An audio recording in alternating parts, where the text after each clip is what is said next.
오늘 우리에게 주신 하나님의 생명의 말씀은 신약 성경 238페이지 로마서 1장 1절에서 7절까지 말씀입니다. 예수 그리스도의 종 바울은 사도로 부르심을 받아 하나님의 복음을 위하여 택정함을 입었으니 이 복음은 하나님이 선지자들을 통하여 그의 아들에 관하여 성경에 미리 약속하신 것이라. 그의 아들에 관하여 말하면 육신으로는 다윗의 혈통에서 나셨고 성결의 영으로는 죽은 자들 가운데서 부활하사 능력으로 하나님의 아들로 선포되셨으니 곧 우리 주 예수 그리스도시니라. 그로 말미암아 우리가 은혜와 사도의 직분을 받아 그의 이름을 위하여 모든 이방인 중에서 믿어 순종하게 하나니 그들 중에서 예수 그리스도의 것으로 부르심을 받은 자니라.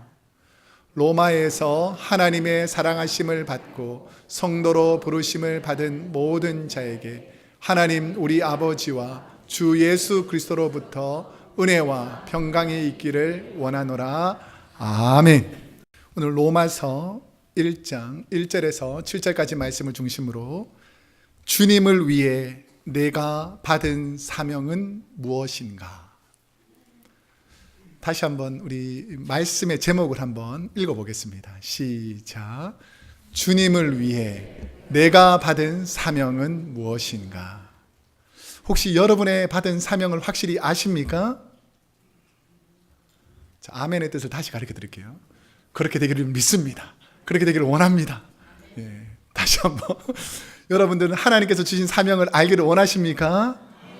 예, 사명을 알고 살아가는 사람과 이 세상에 왜 태어나는지 모르고 살아가는 사람들은 삶 자체가 다릅니다. 여러분은 이 땅에서 살아가는 이유가 무엇입니까? 여러분 이 땅에 살아가는 이유가 무엇입니까? 부모님은 왜 날 낳아가지고 이 험한 세상 이렇게 살아가려고 하나님께서 우리를 이 땅에 보내주신 것이 아니라 창조물 중에 으뜸인 하나님께서 우리를 만드셨을 때에는 우리가 이 땅에 살아갈 분명한 이유와 목적이 있다는 사실입니다. 사명을 알고 살아가는 사람은 내가 그 삶을 살아가면서 행복해집니다. 여러분 오늘 하루 주의 전에 나온 것이 감사합니까? 예, 얼마나 감사합니까? 내가 숨 쉴 수 있는 것도 감사합니까? 요즘 그 환절기에 막 기관지에 염증이 많아가지고 숨을 못 쉬는 분도 아까 일부에도 보니까 우리 성가대 한 분이 하면서 막 숨을 못 쉬어 하더라고요. 숨 쉴 수 있는 것이 하나님의 은혜인 줄로 믿습니다. 그 로마서는 바울이 죽기 전까지 꿈꾸던 내가 복음 전파의 사명, 이 말씀과 아주 밀접한 말씀, 사도 바울의 사명을 가장 잘 기록한 말씀이 로마서입니다. 로마서는 언제 기록되었는가를 살펴보면 바울이 전도 여행을 몇 번 정도 떠나죠? 예, 3번의 전도 여행을 떠나는데 바울이 마지막 전도 여행을 쓸 때에 그 전도 여행의 마지막 지점이 고린도 지역입니다. 고린도 지역. 고린도 지역이 지금 현대 보면 그리스 남단에 있잖아요. 그러니까 터키 지역을 다 복음 전하고 그리스 지역을 전하고 그 다음에 로마와 땅끝인 스페인, 서바나라의 복음을 전하기 전에 이 로마에 있었던 사람들의 소식을 들으면서 AD 55년에서 56년, 그러니까 예수님이 돌아가시고 나서 부활하신 다음에 한 20년에서 한 23년 허간쯤에 이 로마서를 고린도 교회 지역에서 편지를 씁니다. 그 바울이 쓴 편지가 있는데요. 성경으로 기록된 바울이 쓴 편지가 모두 한 13권 정도 됩니다. 그래서 바울이 쓴 성경의 신약 성경의 13권 중에서 제일 앞에 나오는 성경 혹시 뭔 줄 아세요? 사도행전 다음에. 사도행전 다음에 나오는 책이 뭐죠? 로마서. 그 로마서 이후에 13권을 사도 바울이 씁니다. 그래서 이 로마서를 제일 앞장에 둔 이유는 뭐냐면 이 로마서가 사도 바울의 이 말씀 중에서 제일 중요하고 복음의 핵심이 되는 거의 대부분의 말씀이 이 로마서에 있습니다. 그러면 로마 교회는 언제 생겼는가를 생각해 보면 사도 바울이 로마에 가지 않았거든요. 교회를 세우려고. 그러면 언제 로마 교회가 생겨졌는가를 추측해 보니까 사도행전 2장에 오순절날 그 예수를 믿고 은혜 받았던 사람들, 6월절에 주님의 부활하심을 경험한 사람들이 첫 번째 절기가 6월절이거든요. 오순절이었거든요. 그러니까 오순절 마가 다락방에 한 많은 사람들이 주님의 말씀을 듣고 은혜를 받아서 마가 다락방에 모였을 때에 어떤 일이 벌어집니까? 성령의 임재를 경험합니다. 그래서 그 성령의 임재를 경험했던 사람들 중에서는 예루살렘에서 있었던 사람뿐 아니라 이방 여러 지역에 있었던 사람들이 모였는데, 아마 로마에서 왔었던 기독교인들, 개종한 기독교인들이 오순절에 성령을 경험하고 오순절 이후에 다시 로마로 가서 세운 교회가 로마 교회다라고 이해합니다. 그런데 이 로마서는 기독교 신학의 형성과 발전에 많은 신학자들과 초대 교회를 섬겼던 목회자들에게 엄청나게 많은 영향을 끼쳤던 말씀이 바로 이 로마서 말씀입니다. 우리 김종숙 집사님이 제 설교를 미리 아신였는지 모르겠지만 이 로마서가 종교개혁에 아주 중요한 역할을 하거든요. 그래서 타락한 기독교가 개신교로 전향할 때에 신학적으로 아주 훌륭한 기초를 다한 두 명의 신학자가 있습니다. 이분이 바로 칼빈과 루터입니다. 이 칼빈과 루터가 잘못된 세상의 기독교, 그러니까 초대교회 기독교가 타락하면서 변질된 것을 말씀으로 바로 세우기 위해서 복음의 성경 말씀의 중심이 되는 한 성경 말씀을 찾아내는데, 이 말씀을 통해서 교리적으로 가장 중요한 신학적 교리를 만듭니다. 이게 바로 이신칭의라는 단어입니다. 이신칭의. 그러니까 오직 믿음으로 칭의, 의롭다고 칭해진다. 그래서 우리가 종교적 행위나 율법이나 내 노력이나 경험으로 의로워지는 것이 아니라, 구원받아 의로워지는 것이 아니라 오직 무엇으로요? 믿음으로 의로워진다. 이 복음을 전했는데, 이 복음의 기초가 되는 말씀이 무엇이냐면 로마서 1장 17절 한번 읽어보겠습니다. 시작. 오직 의인은 믿음으로 살리라. 그러니까 오직 구원받은 의인은 예수 그리스도를 믿는 믿음으로 살아갈 것이다 라는 이 말씀의 기초가 로마서에서 시작된다는 것입니다. 당시 로마 제국은 엄청나게 큰 영역을 차지했는데요, 이 서쪽으로는 그때 당시에 서쪽 바다 끝에 있었던 나라가 있습니다. 혹시 어느 나라인 줄 아세요? 오늘날로 따지면 세계 지도를 자세히 한번 떠올려 보세요. 서쪽 끝에 있는 가장 왼쪽에 있는 나라가 스페인입니다. 스페인. 성경에 보면 내가 서바나에 가서 복음을 전하겠다라고 했더니, 그때 당시에 땅끝은 스페인 지역부터 이 유럽 전역을 로마가 거의 다 통치하고 일부 영국 그 섬 지역만 점령하지 못했고 로마가 다 점령했고, 이 동쪽으로는 이란, 이라크, 그러니까 서남아시아 전체를 다 통치했고요, 남쪽에는 이집트까지 로마가 통치하고 있었습니다. 그래서 로마는 세계의 군사적, 문화적, 경제적, 사회적 세계의 중심이 되는 도시가 로마라는 큰 제국이었습니다. 그 로마 제국에서 가장 중심이 되는 수도가 어디였을까요? 로마 시티라는 것이죠. 그러면 바울이 로마를 쓸 당시에 로마의 유대인 사회는 매우 복잡했습니다. 그러니까 로마 시리라는 이 로마 수도에 살던 그 로마 교회가 세워졌던 당시에 그 로마 자체가 유대인들이 복잡하게 구성되어 있었는데, 유대인 중에는 이스라엘에서 선진 문화를 배우고 특별히 그 박해를 피해서, 이스라엘에서 예수님 오시기 전에 수많은 박해가 있었거든요. 그러니까 박해를 피해서 로마로 온 사람들, 특별히 그 사도 바울 같은 경우에도 길리기아 다소에서 태어나게 된 계기가 이스라엘 박해 때문에 이방 땅으로 가거든요. 그래서 로마 지역에 살던 유대인들이 있었습니다. 유대인들. 그러니까 로마에 살던 유대인들은, 정통 유대인들은 그 로마 지역에도 회당, 그러니까 하나님을 섬기는 회당, 구약적인 회당을 세워가지고 그곳에서 예배를 드렸습니다. 그런데 1세대는 유대인들 다 히브리어를 쓰는데, 그때 당시의 문화가 그리스 헬라 문화였어요.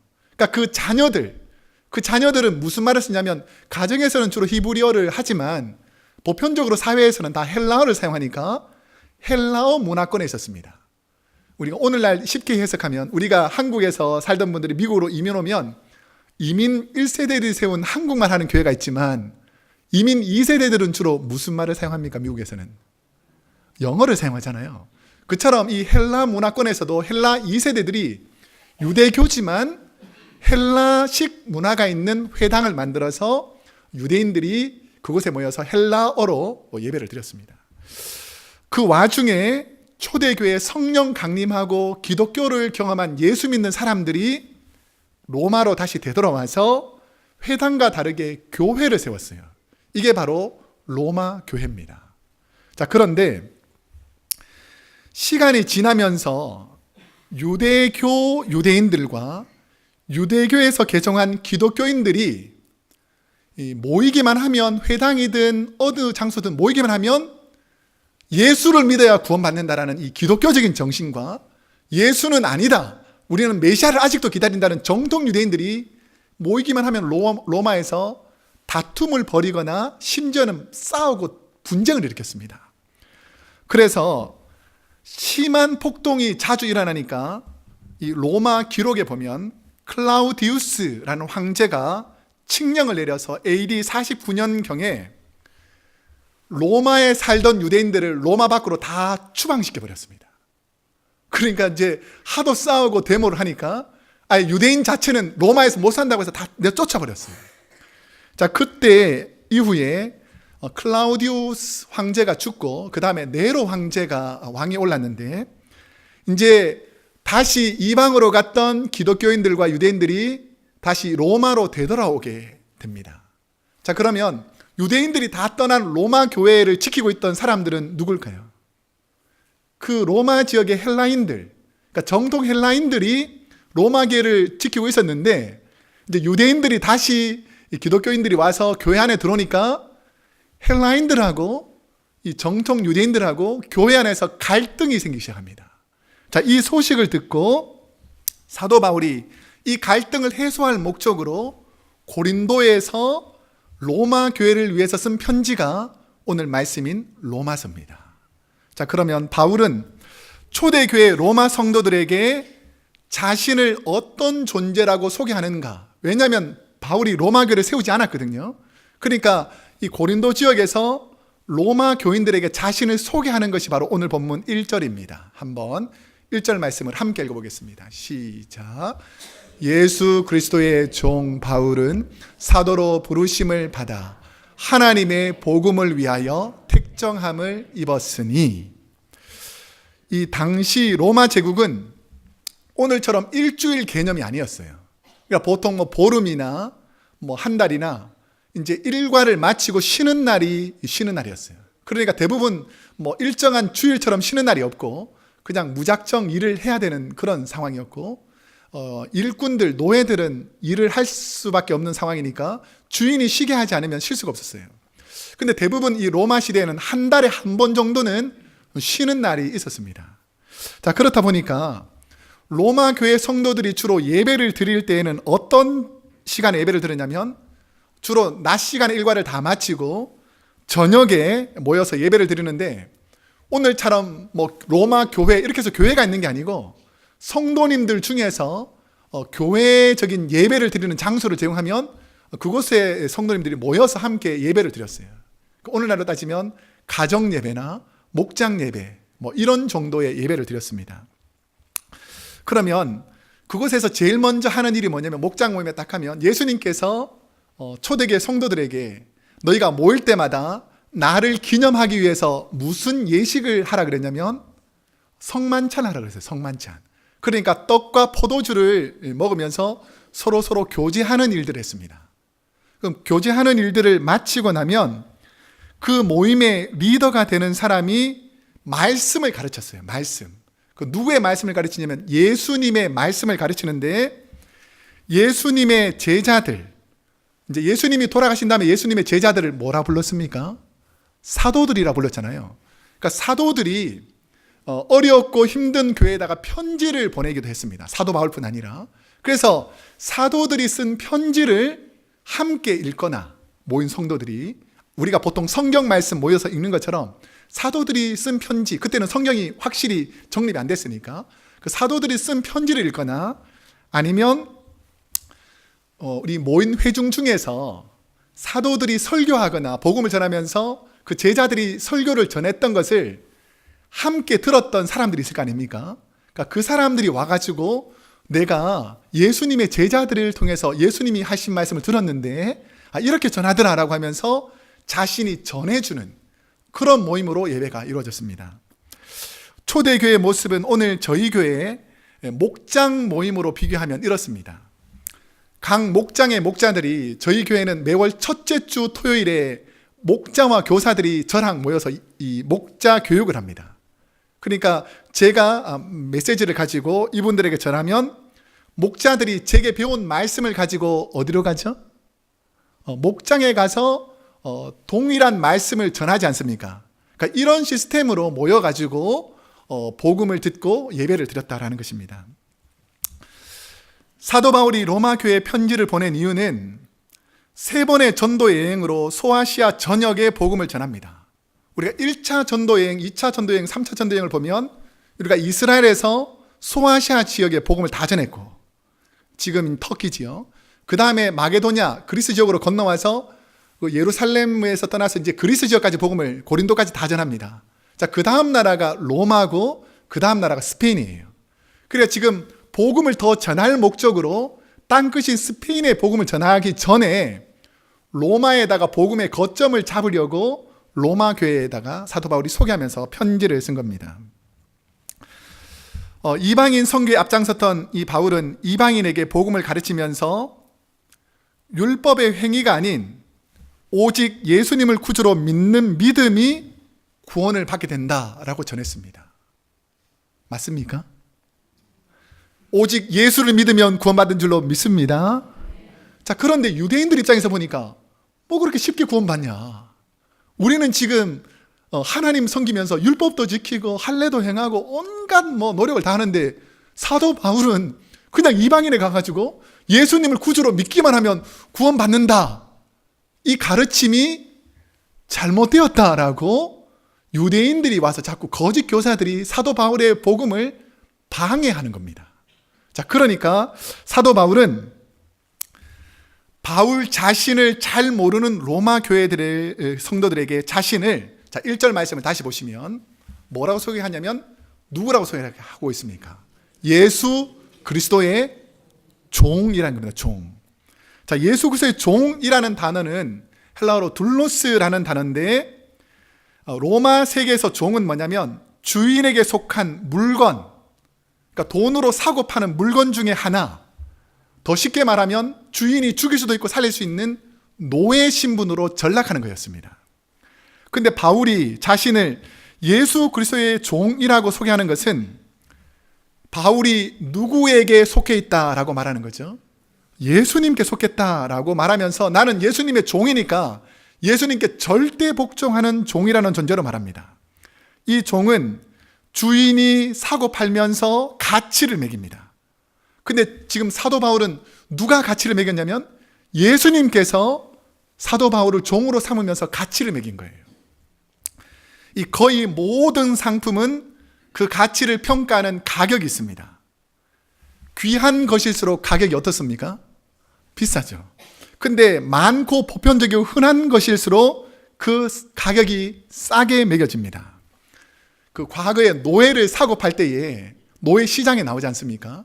그러면 노예를 사는 사람들이 이 남성이든 여성이든 주로 무엇을 이렇게 딱 이렇게 열어보고 살펴봅니까? 이빨이 튼튼한지 이렇게 막 살펴보죠. 그 다음에 막 몸은 튼튼한지 막 만져보기도 하고, 그 다음에 이제 노예 주인에게 돈을 값을 사고 지불하고 딱 노예를 사옵니다. 누가 얼마를 주고 이 노예를 얼마에 샀느냐에 따라서 그 노예의 가치가 매겨지는 거예요. 그러니까 예를 들어서 싸게 사면 이 사람의 가치는 낮은 거고요, 비싸게 사면 이 사람은 가치가 높구나 이렇게 생각하는 것입니다.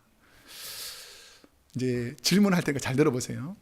만약에 로마 시대에 저와 여러분이 노예로 팔린다면 어느 정도 가격에 팔릴 것 같습니까? 만약에 여러분이 누군가 와서 사는 거예요. 지금 여러분이 지금 다 상품인 거예요. 상품. 그 노예 주인이 와서 여러분을 살려고 그러는 거예요. 여러분 스스로 매겨볼 때 얼마 정도 될 것 같아요?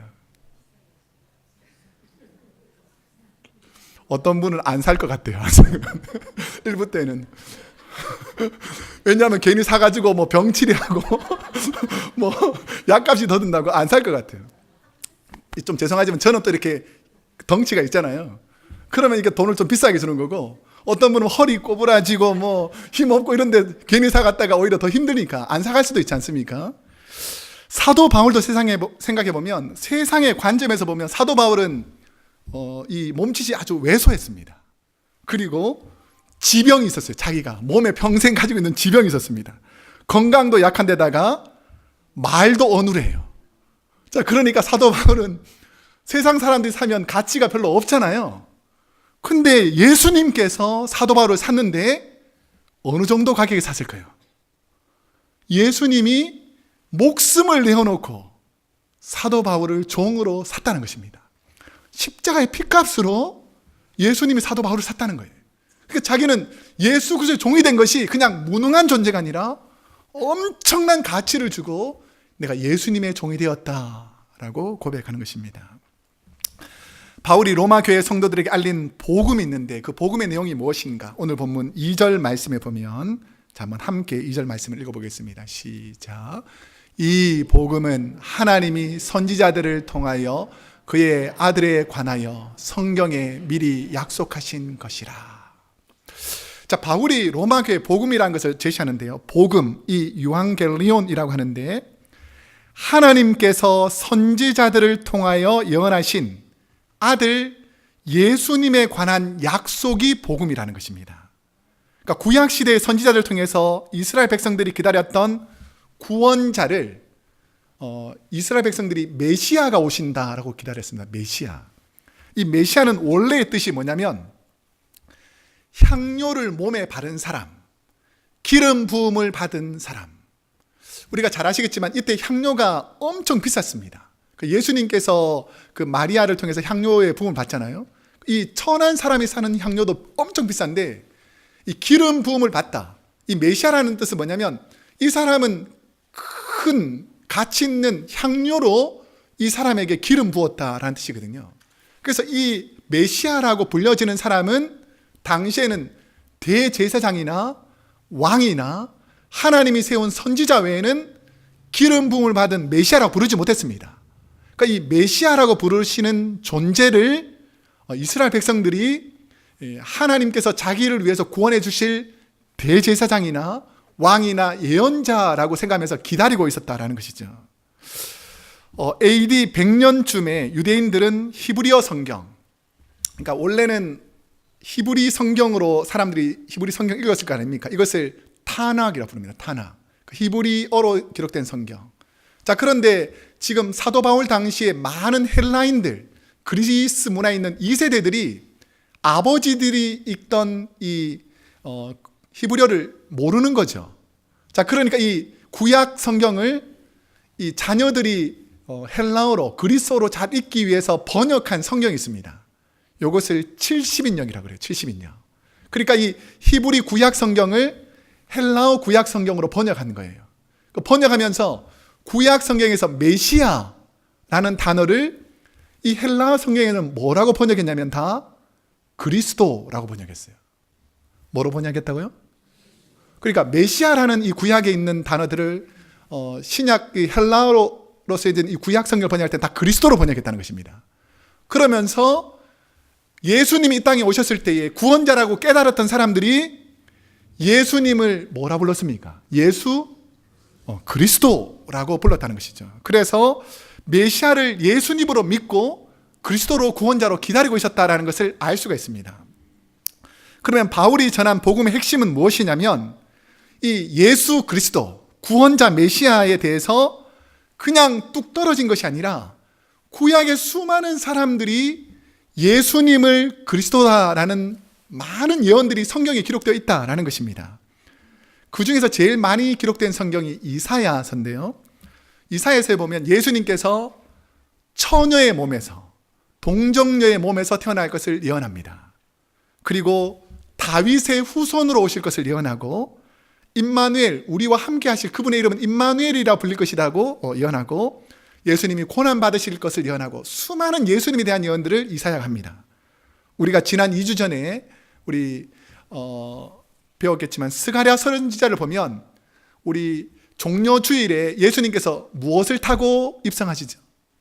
나귀 새끼 타고 입성하죠. 이게 바로 스가랴 선지자가 나귀 새끼를 타고 메시아가 입성할 것을 예언합니다. 그리고 은 30에 팔릴 것, 십자가에 달려 허리에 창과 칼에 찔리실 것. 구약의 많은 선지자들이 이 외에도 베들레헴과 갈릴리에서 활동할 것을 다 예언하는데 누구에 대한 예언일까요? 예수님에 대한 예언이 메시아 예언과 일치하더라 하는 것을 알려주는 것이 바로 복음이다. 그러니까 예수님이 하나님이 약속하신 메시아 그리스도다라는 것을 알리는 것이 복음이라고 사도 바울이 전했습니다. 그러면서 바울은 로마 성도들에게 메시아이신 예수님을 어떻게 소개하는가? 자, 3절과 4절 우리 한번 함께 읽어보겠습니다. 시작. 그의 아들에 관하여 말하면 육신으로는 다윗의 혈통에서 나셨고 성결의 영으로는 죽은 자들 가운데서 부활하사 능력으로 하나님의 아들로 선포되셨으니 곧 우리 주 예수 그리스도시니라. 아멘. 바울은 예수님의 혈통에 대해서 이사야는 예수님 탄생 700년 전 사람이에요. 근데 700년 후에 메시아 그리스도가 나타날 것인데 누구의 후손에서 난다고요? 다윗의 후손. 이게 원래 이새의 줄기라고 나오거든요. 이사야 11장 1절에 보면 이새가 다윗의 아버지 아닙니까? 그래서 이새의 줄기에서 다윗의 후손에서 예수님이 탄생하셨다. 자, 요셉이 어느 가문입니까? 다윗 가문이. 이 말씀 그대로 성취됩니다. 그리고 성결의 영, 성령으로 잉태된 신적인 모습으로 부활하신 하나님의 아들이라고 복음을 전합니다. 그런데 주님께서 사도로 사명을 받은 바울은 로마 교회 성도들에게 어떤 사명이 있다고 말하는가? 나만 이방인의 사도로 사명을 받은 것이 아니라 여러분도 하나님께서 사명을 주셨습니다 라고 하면서 5절과 6절을 말합니다. 한번 함께 읽어보겠습니다. 시작. 그로 말미암아 우리가 은혜와 사도의 직분을 받아 그의 이름을 위하여 모든 이방인 중에서 믿어 순종하게 하나니 너희도 그들 중에서 예수 그리스도의 것으로 부르심을 받은 자니라. 자, 이 말씀을 자세히 보면 바울만 예수님의 종으로 사도로 부름받은 것이 아니라 너희도, 여기 누구겠어요? 로마교회 성도들 너희도 그들 중에서 예수 그리스도의 것, 그러니까 예수님께 속한 예수님의 사람으로 부르심을 받았다. 이게 바로 사명에 관한 것입니다. 자, 이제부터 말씀을 제대로 들으셔야 됩니다. 정신을 바짝 차리시고. 저는 우리 성도님들이 분명한 사명과 소명을 하나님께로부터 받기를 축복합니다. 이 사명이 흔들리면 사람은 우왕좌왕하게 자기 마음대로 자기 경험대로 살게 돼 있어요. 근데 하나님의 사명을 정확하게 아는 사람은 이제는 더 이상 우왕좌왕하지 않고 하나님 주신 사명대로 삽니다. 그 사명대로 산 한 분을 제가 소개하려고 합니다. 복음을 위해 산 미국의 짐 엘리엇이라는 선교사님의 이야기를 나누려고 합니다. 이분은 미국의 명문대를 졸업하고 복음의 은혜 때문에 선교의 뜻을 품습니다. 젊은 시절부터 나는 선교를 위해 살겠다. 내가 주님, 나의 목숨을 선교 지역에서 걷어가십시오. 내가 선교 지역에서 하나님 위해서 살겠습니다 라고 수십 번 일기를 씁니다. 그러던 중에 짐 엘리엇은 한 번도 복음을 들어보지 못한 중남미 한 식인종 마을 에콰도르에 있는 와다니 부족에게 복음을 전하기 위해서 오랜 시간 동안 준비합니다. 그러면서 5명의 친구들과 함께 결혼해서 함께 복음을 전하려고 그 부족에게 가기 전에 부인과 자녀들은 미리 남겨두고 먼저 5명이 그 지역에 가서 복음을 전합니다. 그 영상을 한 5분 정도 되는데 한번 보도록 하겠습니다.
defend yourself? Will you use your guns? Son, we can't shoot the Wadani. They're not ready for heaven. We are. Promise me one thing. Just one. One thing. Sound like your mother. If you get in a jam, a real jam, then promise me you'll say these words to them. What words? The Wawadani words. They mean, I am your friend. Your sincere friend. Bua Bia Unumbwa. Bua. Be, Unumbwa. Numbwa. Bua be Numbwa. Right? Yeah. Bua be Numbwa. Bua be Numbwa.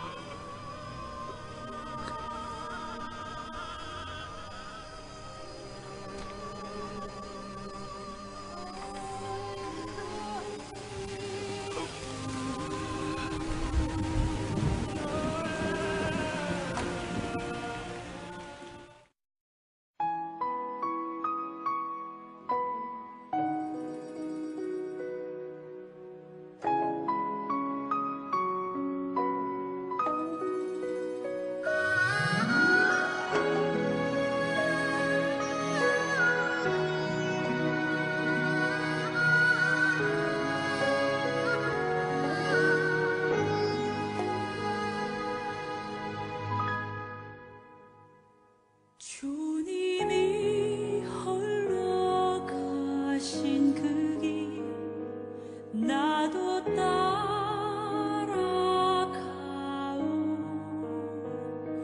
모든 물과 피를 흘리신 그 길을 나도 가오 험한 산도 나는 괜찮소 바다 끝이라도 나는 괜찮소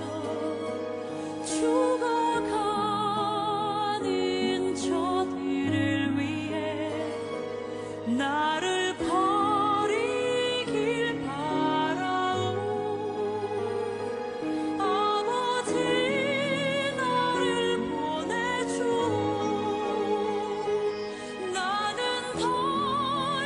달려가겠소 목숨도 아끼지 않겠소 나를 보내주오